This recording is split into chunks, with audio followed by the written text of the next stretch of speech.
Hey guys, welcome to another episode of Yu-Gi-Oh! Deck Makers.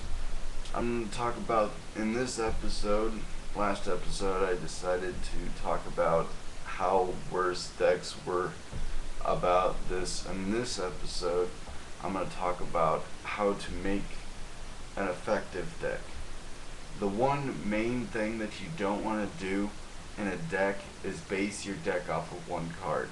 Basing your deck off of one card can, if you pull off that one card and your opponent negates it, your entire deck is gone.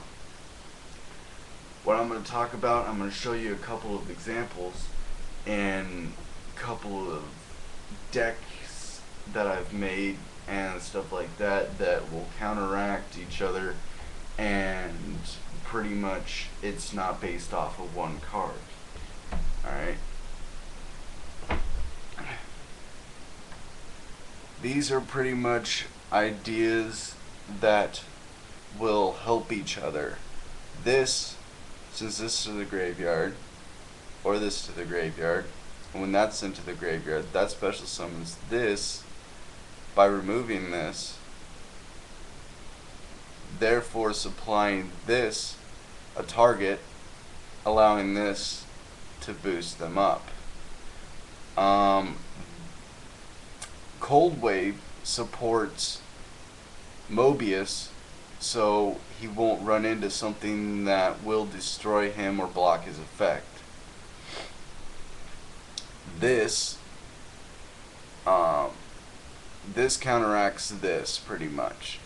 So when you got this, when you got this out there, and he's out there, and you summon a monster with 1,000 attack, normally he would destroy that monster, but since this is a continuous, it boosts it up before he can destroy it.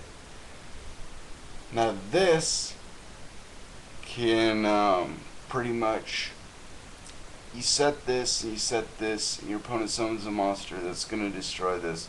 This supports this by flipping it up. Since it's not a flip effect, Ceasefire does not negate its flip face up effect, therefore supporting this, as well as for it being able to survive and summoning this next turn.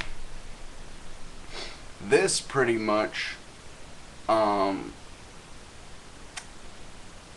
this is pretty much side decking right here.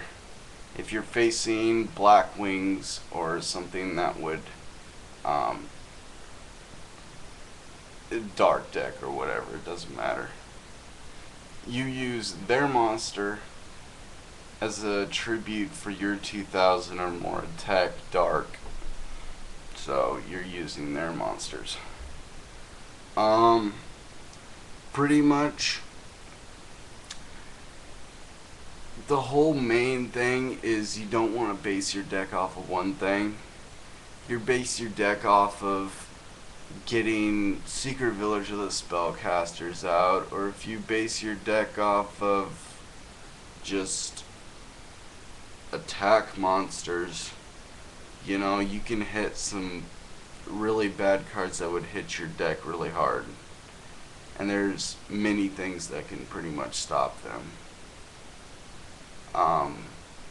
For example, if you base your deck around using Breaker's effect and using Kaiku's effect and all that stuff, and you hit with a Shadow Imprisoning Mirror, your deck's gone pretty much. You can't do anything. You know, it's just, you should never base your deck off of one thing. That's all I'm trying to say. Let me know what you guys think, and take it easy.